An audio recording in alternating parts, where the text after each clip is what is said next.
Hey guys.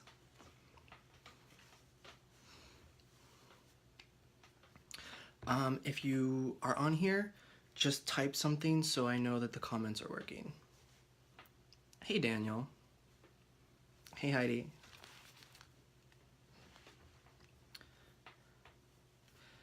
Tammy, Jill, cool. So I'm gonna give just a couple seconds for other people to get in here. Hey Casey, but excited for this.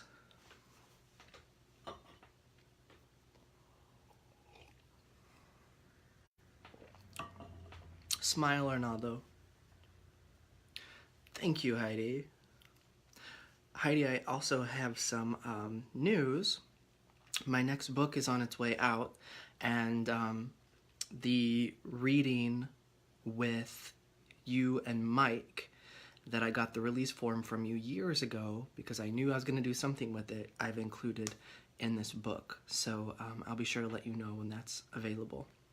Hey Christy, hey Jenny, hey Peggy, thanks for having this class.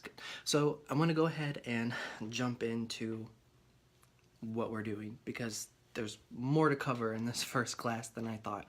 So if you weren't familiar with what we were doing before, we're going to be following along with To Touch the Soul as sort of a loose guide. And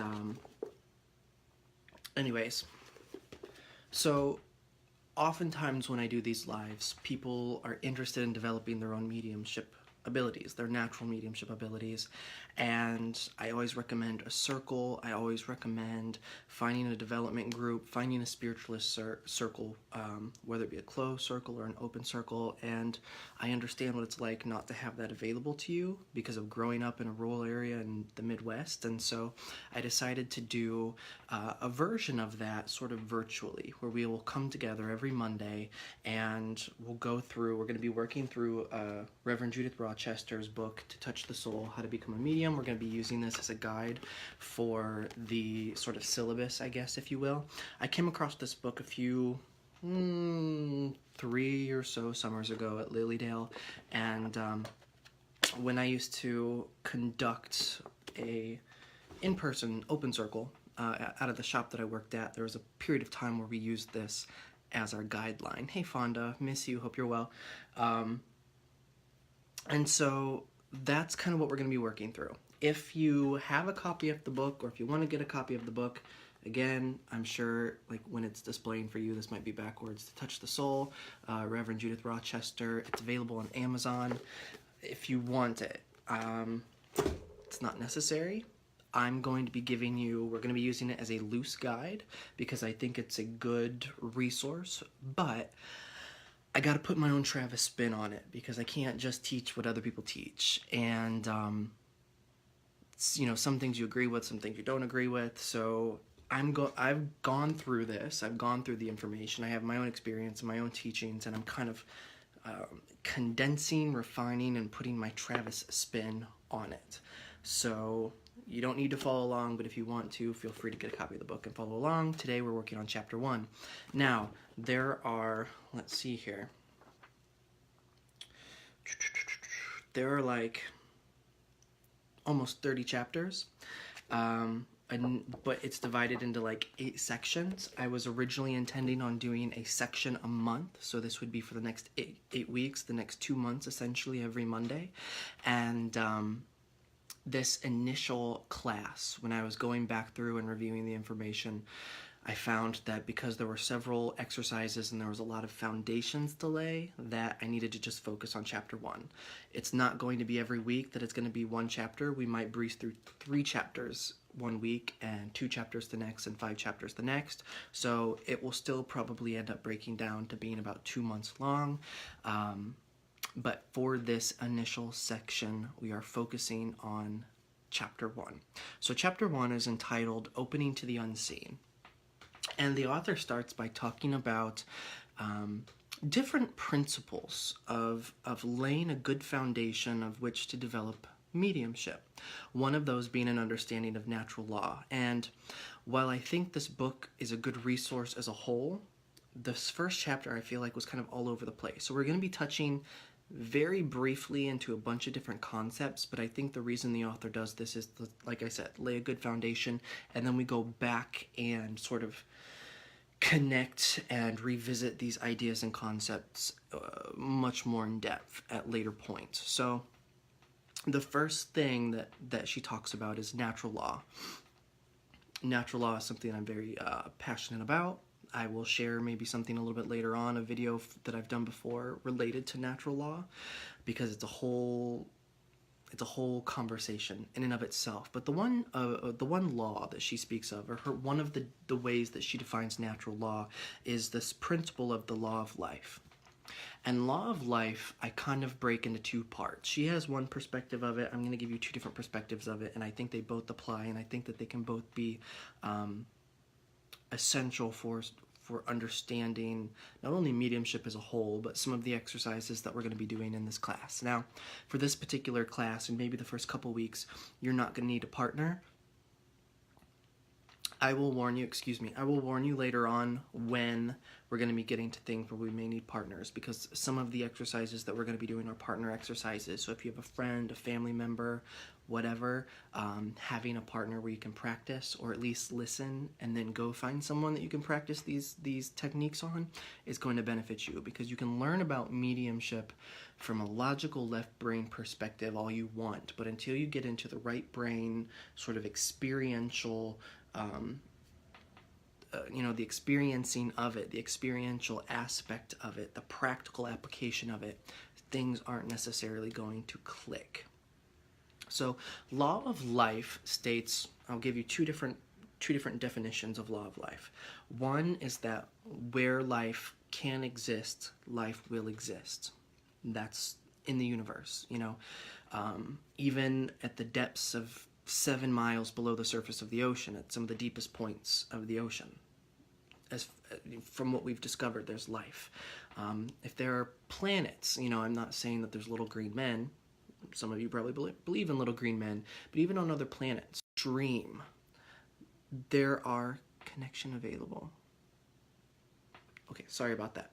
I'm sure that there's microscopic life and bacteria and maybe even some really basic insects, or even if it's just very few-celled organisms where life can exist, life will exist, because life is the driving force. It's the basis to all things. The second is that all life is eternal. Another way that we hear this, like in science class, energy can neither be created nor destroyed. We are consciousness, we are energy, so that sort of, in the idea, in the mind of spiritualists, lend credibility to the fact that we cannot die, or at least something happens to the energy that we are composed of, that it doesn't cease to exist, but continues on in some form or some fashion. Now, one thing that I want to talk about, especially because I do a lot of psychic work, is old Skippy is still begging for ghostly doggy. Yeah.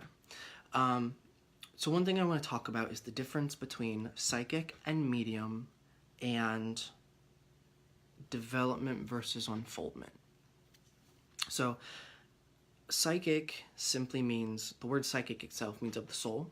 It's about sensing sort of with a spiritual counterpart to our physical senses, but things that we shouldn't be able to know or attain beyond the physical senses, yet we do. So we have our spiritual sight and our physical sight. We have our spiritual hearing and our physical hearing. We have physical feeling or touch and spiritual feeling.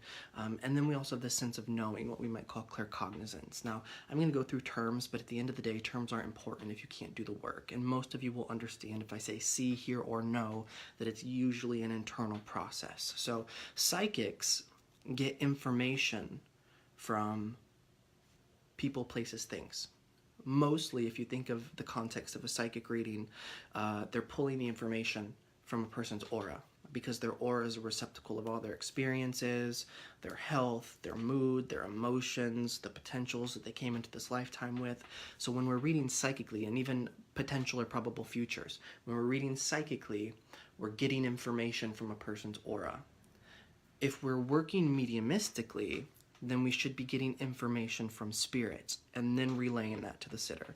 That's the difference. And so when, I guess I should say, the way that I have taught predominantly, and the way that a lot of people have the experience is they develop psychically first, and then they sort of evolve into mediumship if that gift is there. And so when they're developing psychically, they're developing. When they move into mediumship, they're unfolding. And I'm going to go a little bit more into that here in a second. Now, if you are just jumping right into mediumship, and this is the way that a lot of people do it in the UK, they just start taking mediumship classes or development circle, they're developing mediumistically and psychically at the same time. Or I should say they're unfolding mediumistically, therefore they're developing psychically at the same time. Because psychics and mediums aren't that different. Like I said, psychics work aura to aura. Mediums are psychics who have the additional spiritual energy, the additional power available to them to use those same psychic faculties in which they draw and interpret their information, except they're able to lift their vibration to attain that information from spirit instead of the aura of the sitter. Does that make sense, you guys? So that's the difference. And the difference is going to be that mediums have a certain power available to them. But I'm going to come back to that. So if that's a little confusing for you, I'm going to come back to this idea of what this power is. And if I don't, remind me, because once I get going, I end up all over the place. So here's the difference between development and unfoldment. When you are developing, development is structured. Development is formulaic. Development can sometimes be analytical.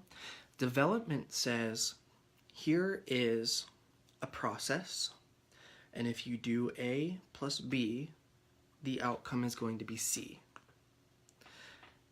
It's like, if you exercise and diet, you will lose weight. It's a formula and a practice, and those formulas and practice equals results. That's psychically. When we start applying psychic development, we are developing. We are active participants in the development, and so when we do A plus B psychically, we're going to get C. Now, where mediumship varies is that, and sometimes you'll hear me use the word unfoldment and development interchangeably, but truly, mediumship is more about unfoldment than development. Because with development, or on a psychic level, we're working with natural capabilities that we all have. And the potential for mediumship, I believe, exists within all people, but certain people are going to have a natural predisposition to it, and some people are going to take to it like ducks to water, other people are going to struggle with it, other people are going to be able to reach a certain degree, and so we're going to talk about, too, a little bit later on, are mediums born or made, which is an old debate, but unfoldment is different in development in that instead of A plus B equals C, unfoldment is about, I am going to create the necessary conditions, and in those necessary conditions, I'm going to be, and I'm going to be passive, and the rate at which I develop is not up to me or my actions. It is up to the higher forces, the higher energies, the higher vibrations that I open myself to.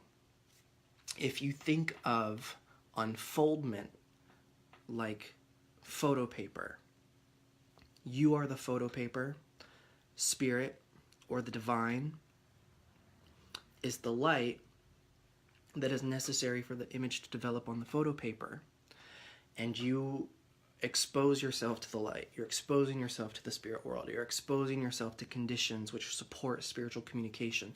You are honoring and acknowledging the divine energy that is within and all around us, and that is that light that's going to develop the image, in which case, in this metaphor, the image is your mediumship.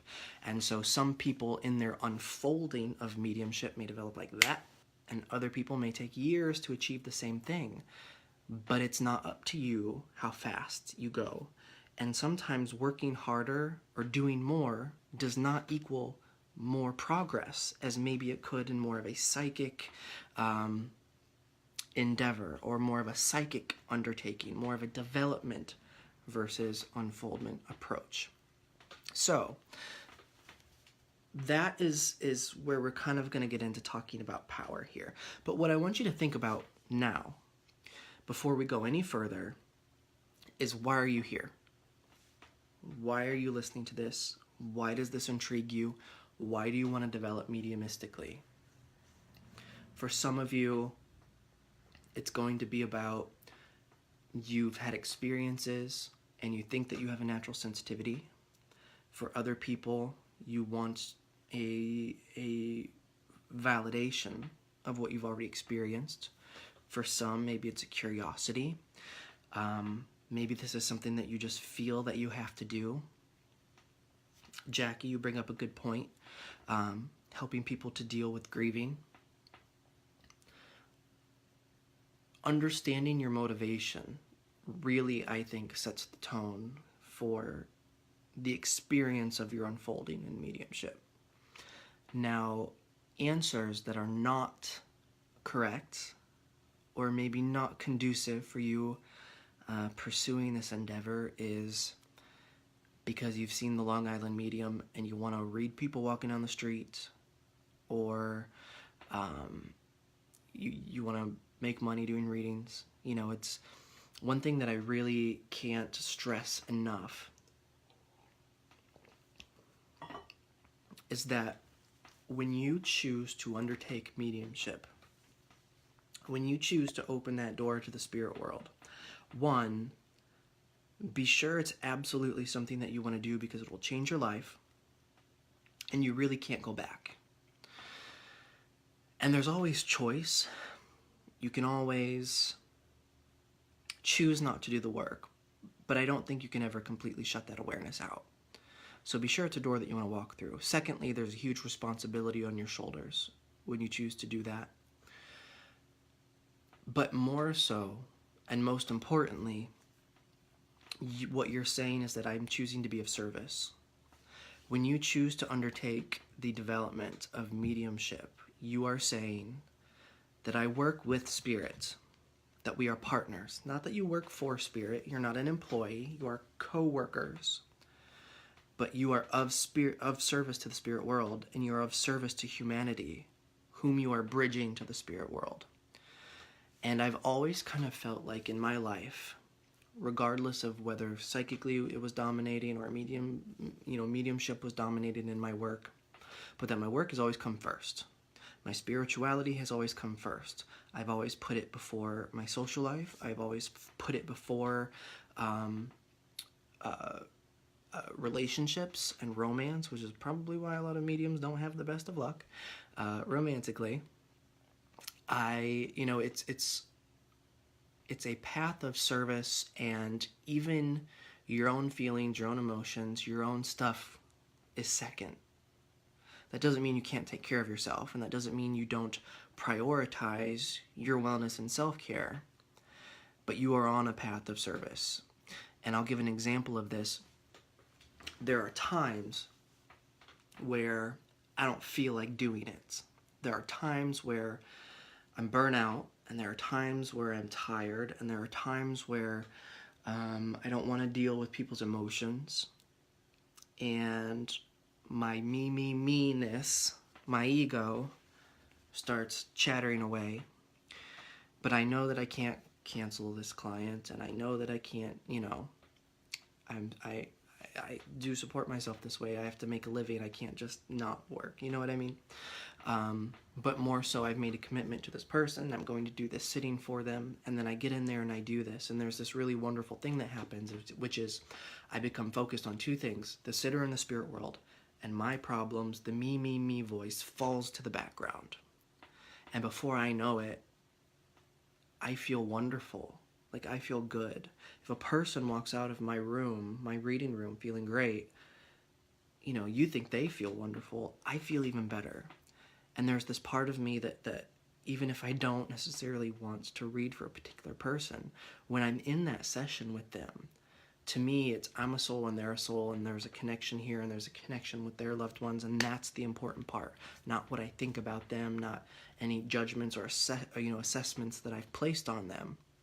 And when I'm in that place where it's just me, spirit, and the client, there's this renewed factor. There's this joy that takes over, and I walk away sometimes just as healed and just as revived and rejuvenated as the sitter.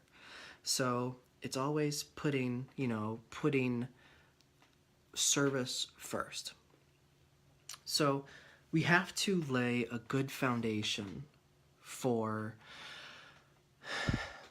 recognizing and working with spirit towards unfolding those spiritual gifts and talents. And that means your daily practice, your daily rituals. We all have daily rituals. Some of them are ingrained on a health or a society level, like brushing our teeth or combing our hair. And then we also have other little things that we do, whether it's some people pray in the morning, or some people, they like to put on their favorite music, and that's part of their ritual.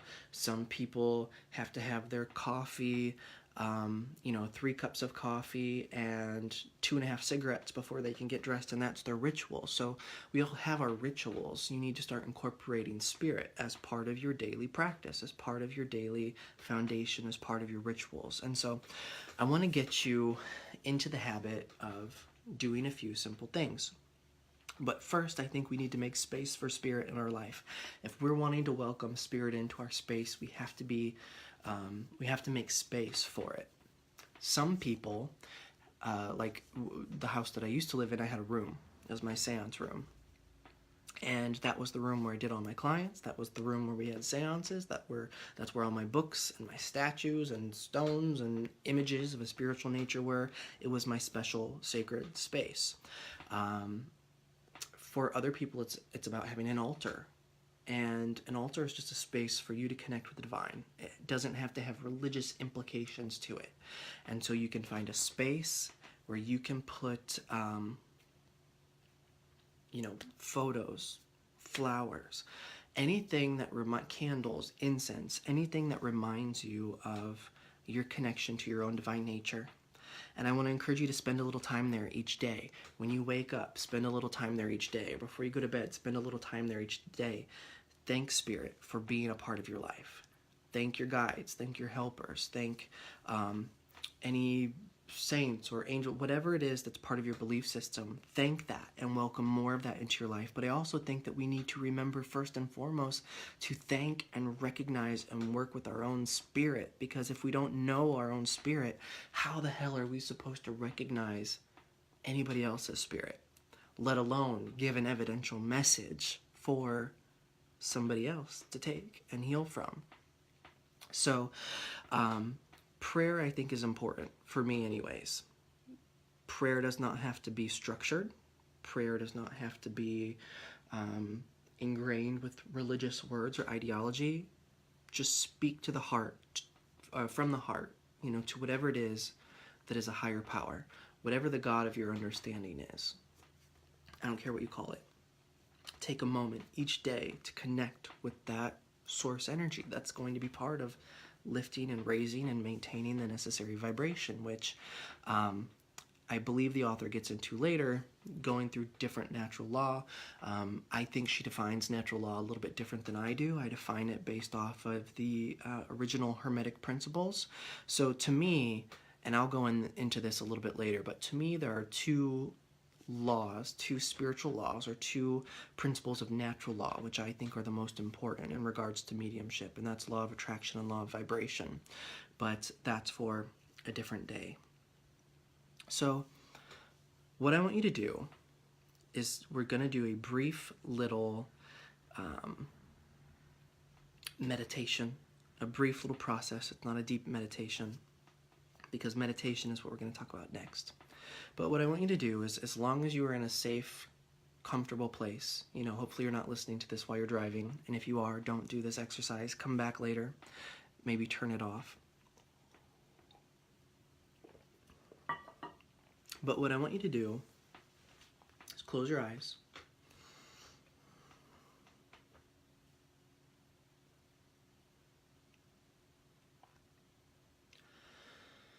And just start by taking a few really deep, slow breaths.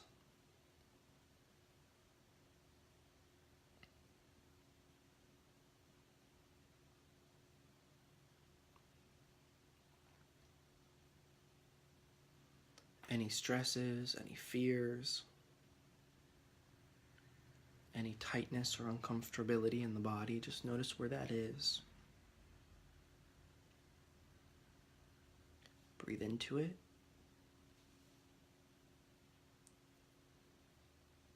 And release it on the exhale.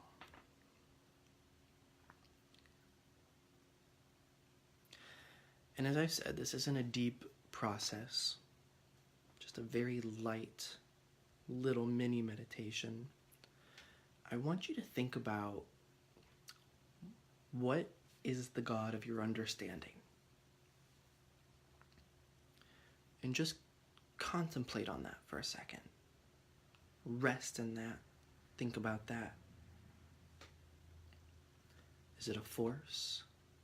Is it a being? Maybe it's just a higher guide. Maybe you don't believe in a God. In which case, what is the highest divine source or energy that you can comprehend? And I want you to think about its nature. Is it omniscient? Is it loving? Is it strong? Is it silly? What is the God of your understanding to you? How does the God of your understanding feel to you?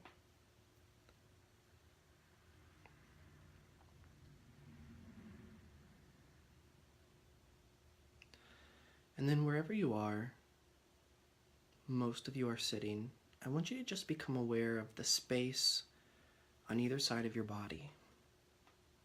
Just notice what it feels like on either side of your body, that empty space. And remember, there's no wrong way to do this.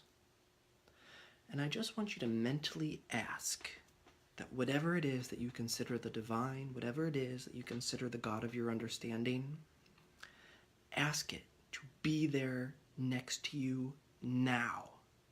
And just notice how it feels. Did you hear that knock?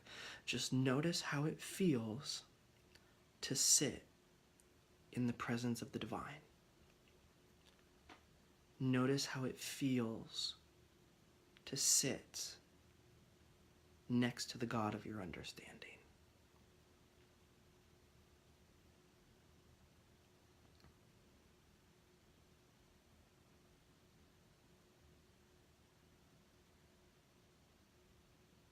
You don't have to make sense of it. You don't have to assign adjectives to it, although it can help you figure it out if you want to try to put some adjectives to it.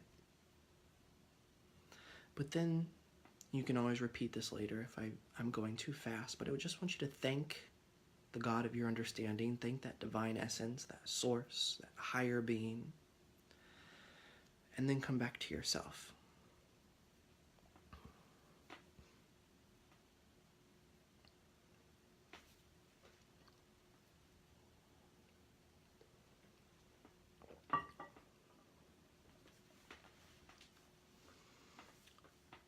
Okay, so what I'm going to do is I'm going to go back through for a second, and I'm going to make sure that I didn't miss questions because I haven't been paying attention to what you've been writing. We'll address questions up until this point, then we'll move into the second part of what we need to talk about for today.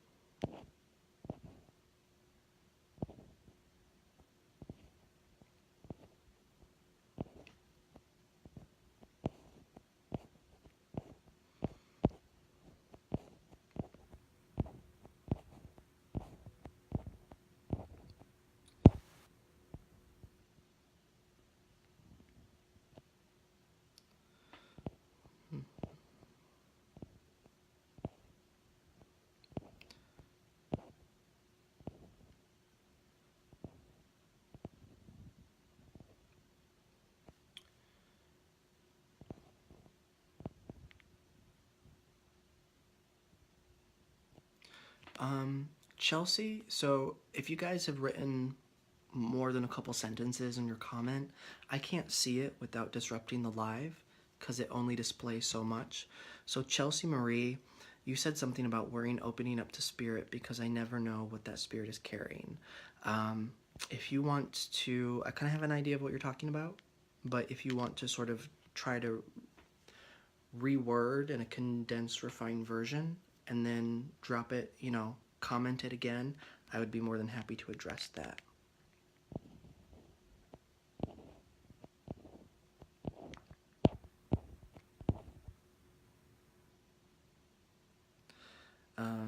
And then Jackie, I see you write something about calling cards. We will probably get more into that when we actually get into spirit guides a little bit later on, not today, a little bit later on in the weeks to come. So why do we do that? Why do you think it was important for us to do that? That little process right there.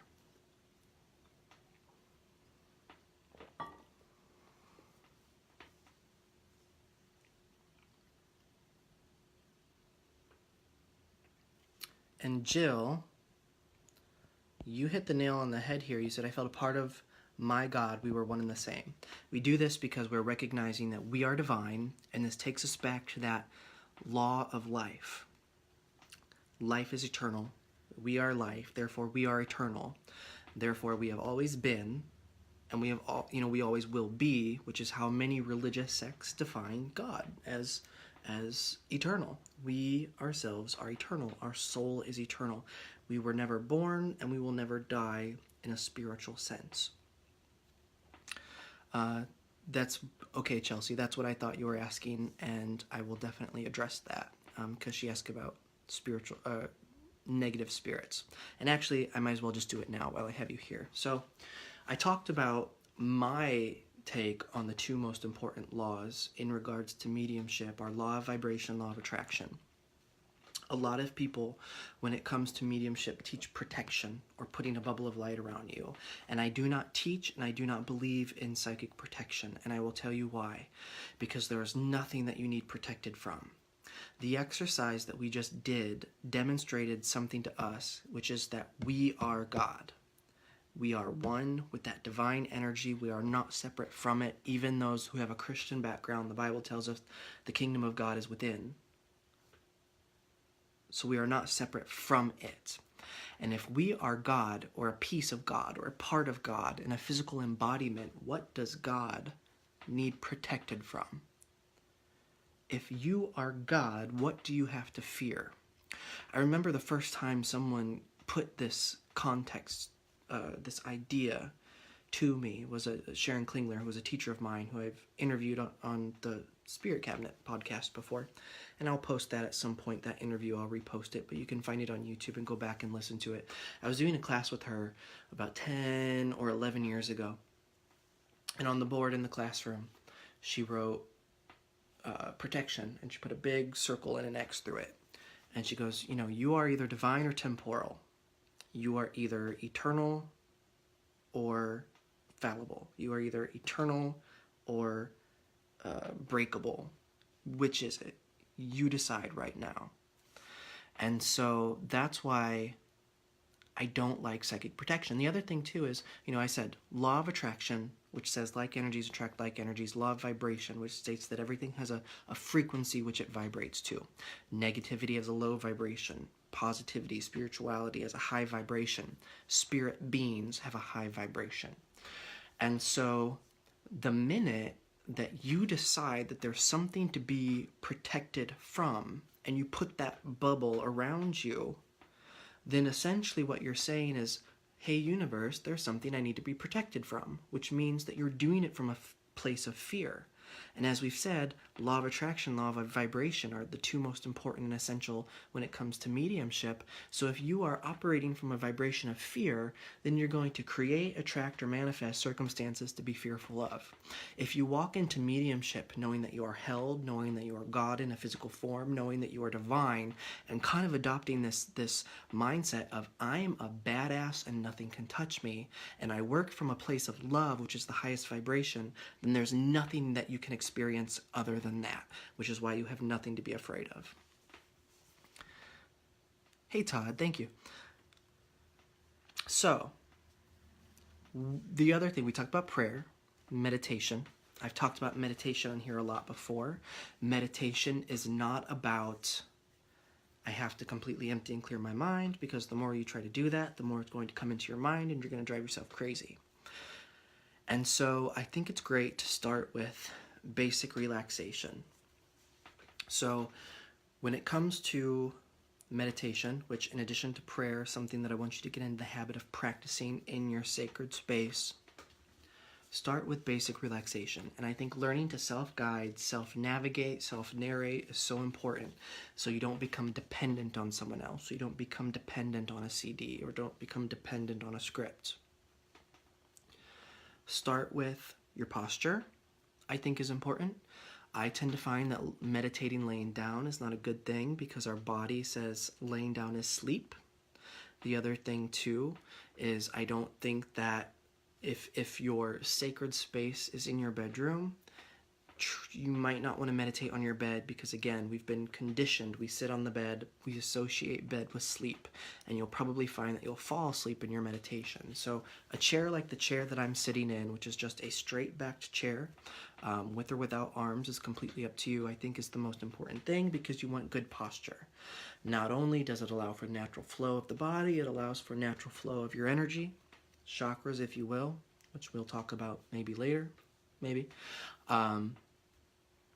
And I think sitting spine up, shoulders back, and feet flat on the floor is really important.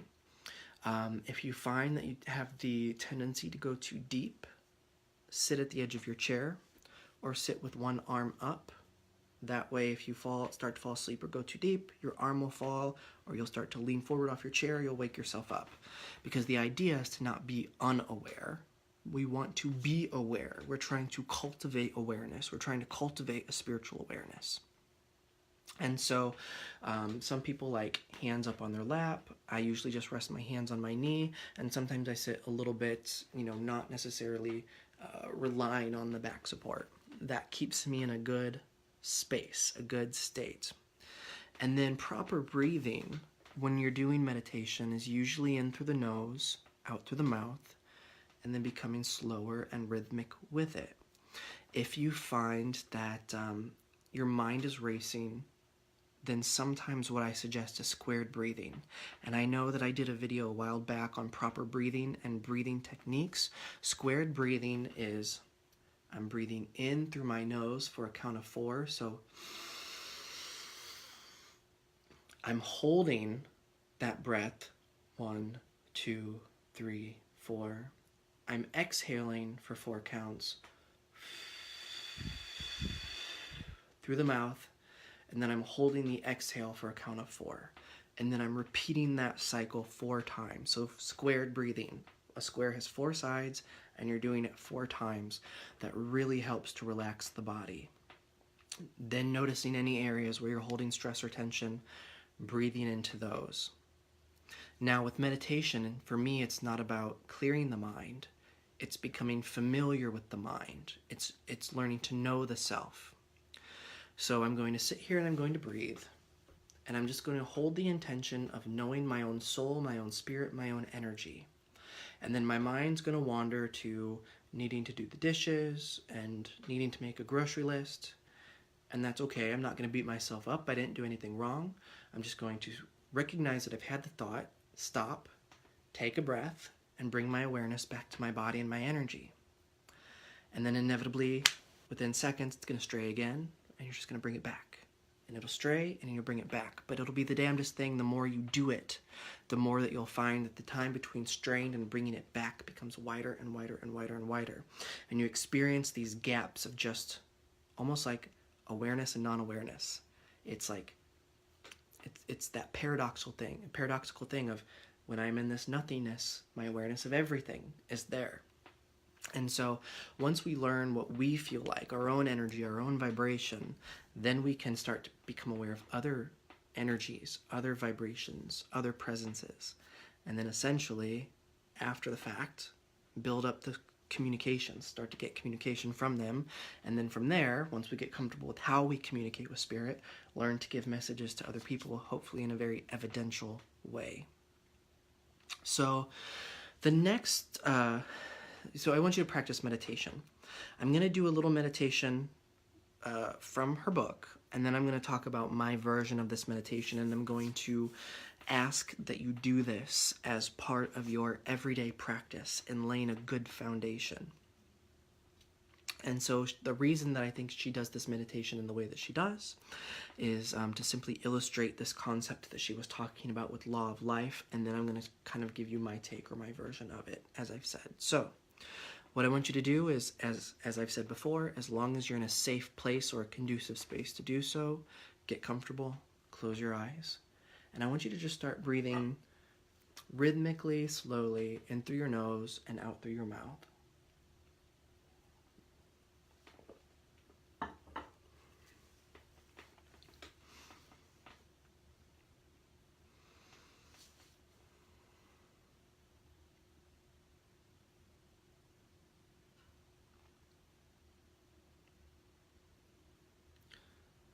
Just telling yourself that with each breath, you go deeper into a state of relaxation that is just right for you.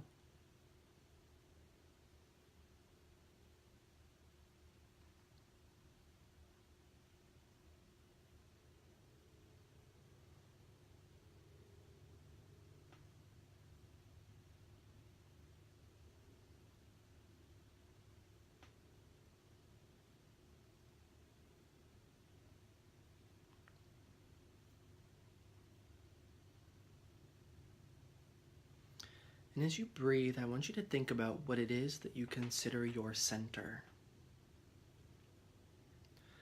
And another way of asking this is when you think about the idea of unconditional love, where do you feel that in your body? For some people, it's the heart, the chest. For other people, it's like butterflies in the stomach. But when you think about where you experience that source of unconditional love, essentially where you experience God, where you experience that spark of the divine within you, where do you sense that within your body?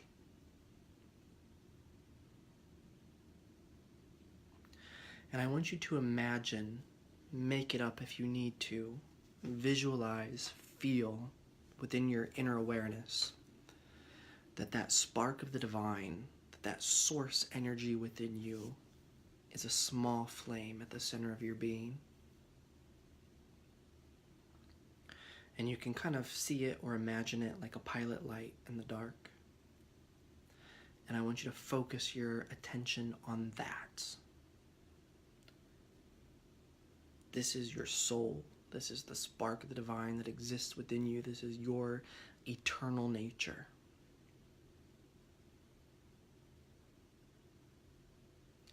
And with each breath you take, I want you to imagine that spark gets brighter and hotter and larger.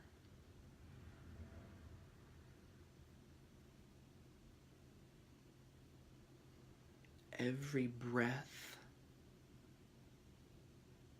breathing deep into the chest or deep into the stomach, is fuel for this divine essence. And you can feel that flame begin to build into a holy fire. You can feel the warmth spread through your core.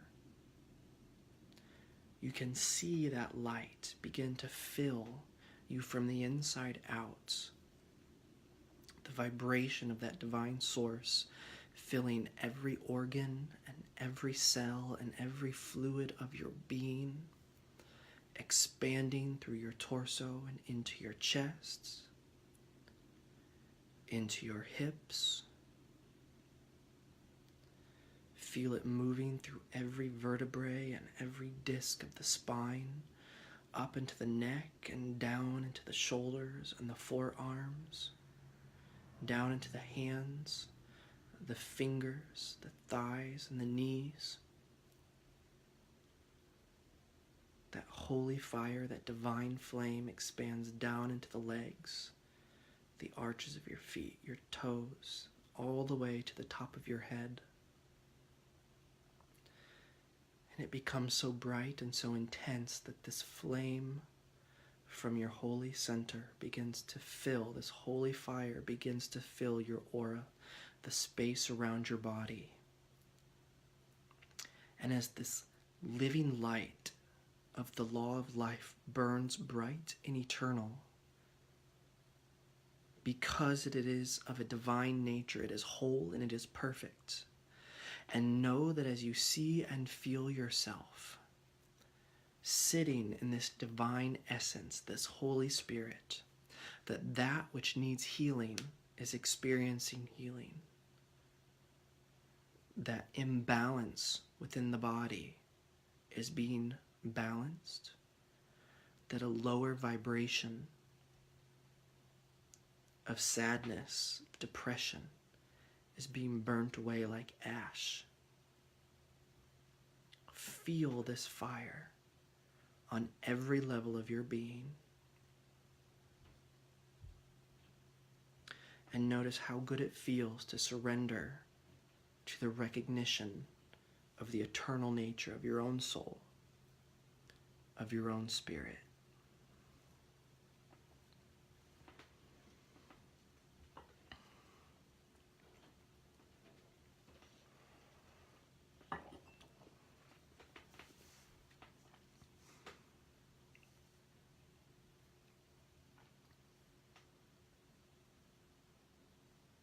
Know that you can revisit this space anytime that you wish, that you can do this meditation anytime that you wish.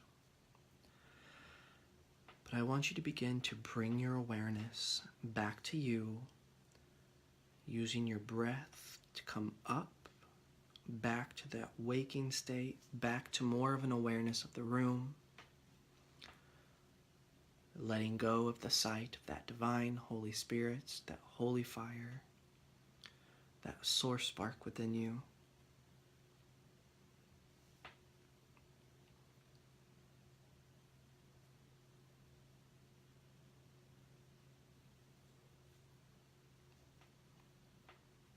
So, hopefully you guys are back. If not, you'll catch up later on the rewatch. This was a meditation that the author of the book that we're using as a loose guideline did. To me, this essentially is a form of sitting in the power. And sitting in the power is an important thing that I'm going to add into this text, because it is talked about in a way, but it's not talked about directly in the sense of using that specific terminology of sitting in the power.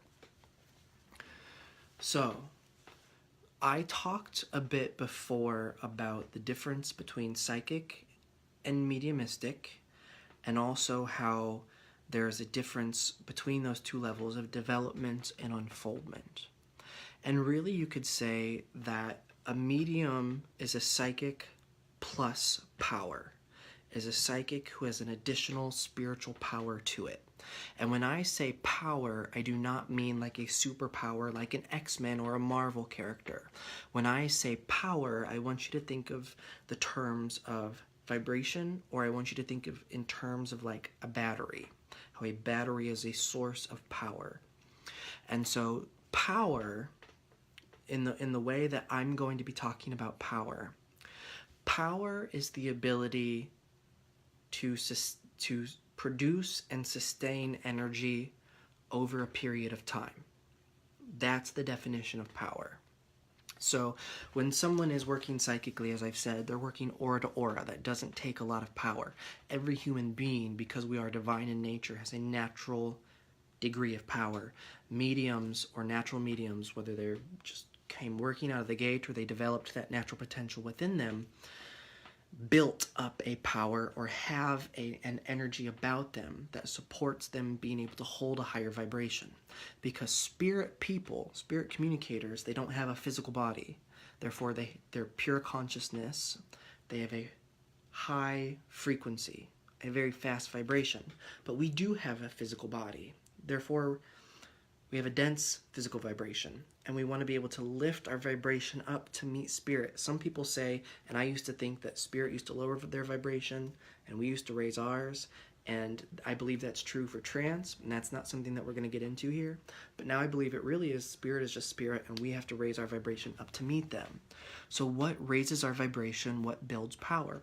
Prayer and meditation. That's why we laid the foundation of prayer and meditation builds power. Those are long-term things that we do.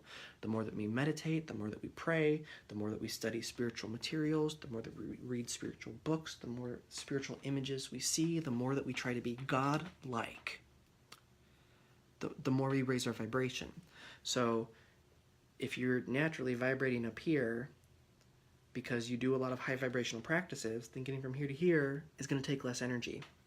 But primarily, the most important practice that you can make as part of your everyday life is the practice of sitting in the power. Sitting in the power is not often taught in the same way in the United States as it is in the UK. And the exercise that Reverend Judith Rochester laid out before us, which this flame of life meditation, in a sense, is a form of sitting in the power. But sitting in the power, to me, takes it just one step further. So I'm going to take you through sitting in the power here in a second. So a lot of people, when they think of psychic development or they think of energy, they think in terms of chakras. And when you're thinking in terms of chakras, we tend to think of those upper chakras, the heart, the third eye, the crown, the throat, as being the ones that are like special and important, where all the bells and whistles are, as far as the spiritual gifts, because feeling, psychic feeling, clairsentience, clairaudience, clairvoyance, claircognizance, we worry about these upper ones. However, to me, one of the most important, if not the most important chakra is the solar plexus. Because to me, the solar plexus is the bridge between the lower, the worldly, and the upper. As above, so below. It's that bridge between the material and the spiritual. And as mediums, we are trying to be the bridge between the physical and the spiritual. And so what sitting in the power does is it builds your reserves. It's kind of like a wellspring that we're adding to every time that we engage this process of sitting in the power. And so when we develop our power, when we don't have a lot of power developed, we might have a spiritual contact. And maybe we're able to hold that link with spirit for a couple minutes or get a few fuzzy pieces of information. The more that we build up those reserves, the more that we build the wellspring, the more power, the more juice that we add to the battery, to the solar plexus, the clearer the communication is going to be, the easier recognizing the spirit communicator is going to be, and the longer and with the least amount of effort, we're going to be able to hold that link to the spirit communicator and to the spirit world. Does that make sense? And so the flame of life meditation that we just did is kind of the first part of sitting in the power, which is recognizing your divine source at the center of your being and expanding it out. So when we talked about basic meditation and awareness before, we talked about becoming aware of our space. So first and foremost, we're going to become aware of our space. What do I feel like? If I was a color, what would I be? I've done that practice with you numerous times throughout these live videos over the years. Second part, recognizing that divine holy flame within you and expanding your divine essence out to fill your space. And then what I want you to do from that point is just sit in your own divine energy, which is essentially your own personal power, and notice what that feels like. And just sit in it. And again, if the mind wanders, just bring it back to the feeling of, wow, I'm sitting in this expanded power. What does this feel like? How nice does this feel to sit here? And do that for as long as it's comfortable or for as long as you can. The second part of sitting in the power is blending our personal light, our personal individual spark with that greater divine essence, with the spirit world that is all around us, and sitting in that. That's when we're talking about the difference between developing and unfolding. That is us being the photo paper, exposing ourselves to the light that's going to develop the spiritual gifts that we have latent within us and bringing them to the surface that they may be expressed and recognized and honed. Does that make sense? So I'm going to go through, I have a low battery now, which is why I'm trying to move through this at a decent pace without rushing it, but without taking too terribly long. I'm going to take you through part 2 so that you could see or consider the first part of what we just did, the Flame of Life meditation, as the first part of sitting in the power, which is expanding your own divine essence. So now I want you to close your eyes.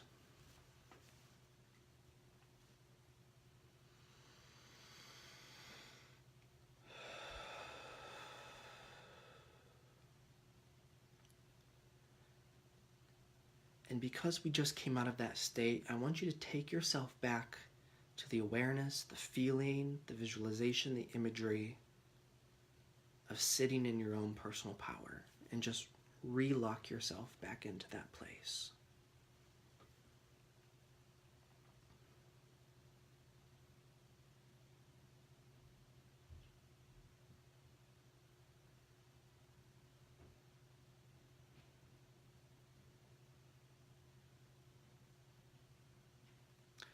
And so you see your own personal light, that flame just sort of emanating from your body.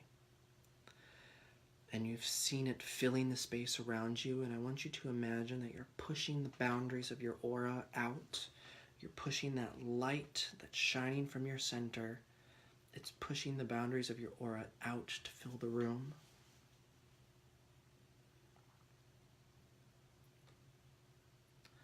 And as it expands outward to each side, it expands up into the atmosphere, it expands down into the earth.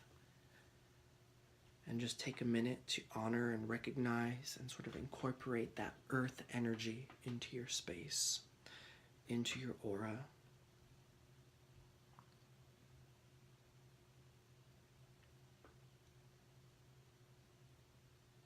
And I want you to imagine with your inner vision or your visualization, your mind's eye, or conceptualize in whatever way that you can, that above you is a brilliant, the most brilliant white light that you have ever seen, like a star, like the sun, that is the light or the embodiment of the God of your understanding, of your own divine nature. It's the light of the spirit world.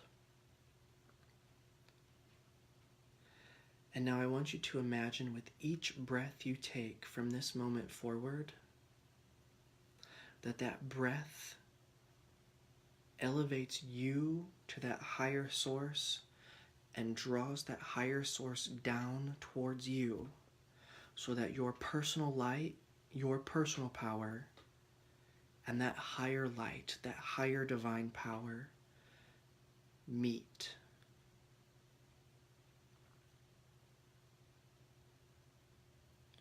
And as your own individual divine spark and that higher light of the spirit world, that higher light of the divine meet, every consecutive breath allows your personal light and that universal light to blend into one source, to one vibration, to one essence.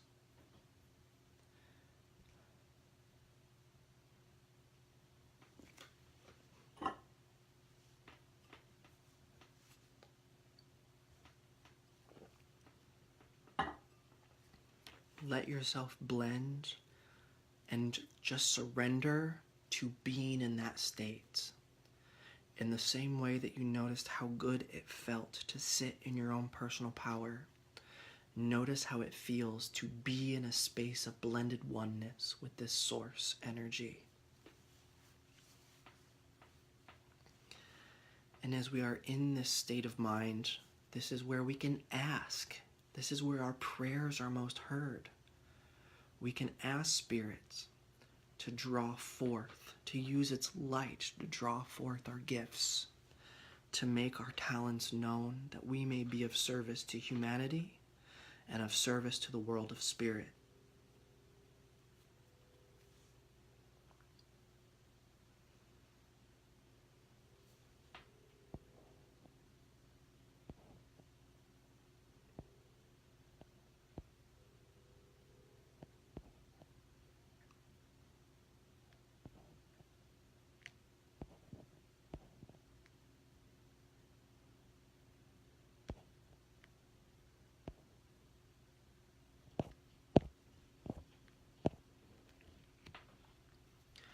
And for time's sake, I'm going to have you thank that divine source and see yourself pulling your personal light back down towards your body, just imagining it, or imagining that with each inhale you're sucking that balloon of light, if you will, back towards your body, back towards your core, back towards your center. There's no wrong way to do it. Taking a few minutes to let yourself readjust to your body. If you need to wiggle your fingers and toes to sort of orient yourself, go ahead and do so. If you haven't opened your eyes, go ahead and do so. Knowing that you should, and I encourage you to do this practice every day. One thing that I think is so important for you is to keep a notebook, a journal, a diary, whatever. It can be as simple or as fancy as you want, for you to write down your experiences, for you to take notes in, so you can keep track of your own development. I'm going to encourage you to do that if you're willing. Now, some of you are going to be like, because I get this all the time when I do meditations, oh, when you did it, it was so wonderful and it was so easy. Then I tried to do it on my own by myself and I couldn't do it. Well, you can always listen to this back because it's not going anywhere, and I'm also going to put it on YouTube, so it'll be around forever. And the other thing is, there's really two good meditations for sitting in the power that exist out there. One is by Tony Stockwell, and it's on YouTube. You can just go to YouTube and type in Tony Stockwell Sitting in the Power. I think it's like 10 minutes or 11 minutes and 11 seconds. That's what I call the short version. So you can do that short version. Or, and I think you may have to download this from his website, there's a UK medium named Martin Twycross, who is an excellent teacher of mediumship, and he has a really beautiful version of Sitting in the Power that's a longer version, that's like 20-30 minutes long, and it doesn't have music to it because we get used to being in silence, because silence can be important. If we get used to always needing music, sometimes that can distract us, because there's a lot that I think can be taken from silence. So if you find that you already do meditation, or you have, you find ease with sitting for long periods of time in meditation, you might want to try the longer version. Or you might want to try self-guide. I think self-guiding is always the best option if you can, and if not, then default to the others. There's nothing wrong with that. So you have to decide for you as part of your practice, and this is what I recommend, do I want to sit for power for shorter periods of time each day, or do I want to sit maybe once or twice a week for very extended periods of time? Now, if you already participate in a circle, then hopefully you are sitting in the power as a group and doing processes as a group. And so you might not, especially because you're working with that group energy, you might find that sitting in that group energy for an extended period of time once a week is sufficient for you to build and maintain your power. If you're working on your own, as I suspect a lot of you are, you might want to try doing short bursts of this every day and then gradually working your way up. I used to have two circles, actually. I used to have a circle for the development of mental mediumship, and we would meet every Tuesday. And then I used to have, in Tuesday evenings, I used to have a group that sat for physical mediumship. And so I was sitting once a week for about an hour, but I don't have that anymore. So I did that for a few years. I don't have that anymore. So now I try to sit for about 10 minutes each day, sometimes every other day, but most of the time I meditate a minimum of 5 days a week. And I think and I've done that since I was 16, for the most part, nearly daily, so meditation has made a huge difference in my awareness, which is what mediumship is about. We're extending our awareness. We're becoming aware of the unseen. So that's chapter 1. And questions. I've gotten the 10% on my battery. So if you guys have any questions, now's the time to ask. Otherwise, you'll have to save them, and we'll start with questions at the start of session 2 next week. And if I'm going to ask too that you keep your questions focused on what we did, because you might have a question, but it might be a few chapters down the road, and I don't want to get too far ahead of ourselves.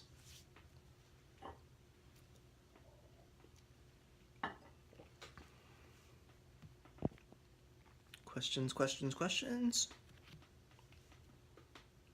So your homework. Create your sacred space. Greet your own spirit every day. Know yourself. Know what you feel like.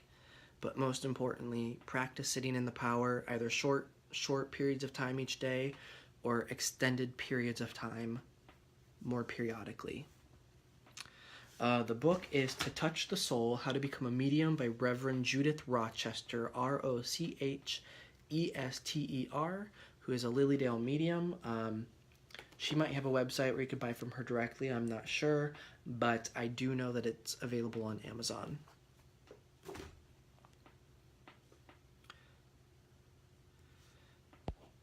Alright, how many minutes a day would you start with? I would say start with 10 minutes. If you can do 10 minutes of meditation a day, even if it's not great meditation, eventually it will become good meditation. And then that good meditation will become a great 10 minutes. And then I would really try to increase it from there by 5-minute intervals. Like I said, I don't usually meditate for long periods of time.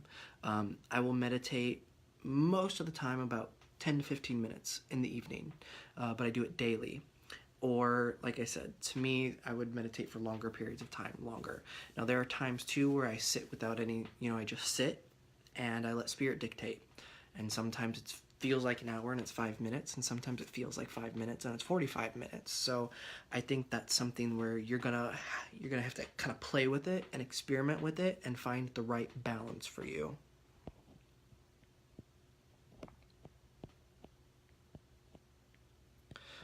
Bill, I'm sorry, it's too long. I can't read what you wrote without disrupting the live. No, Tiffany, I do not, but we will talk about different ways of shifting our awareness, I believe, in some later chapters, so you might want to save that question.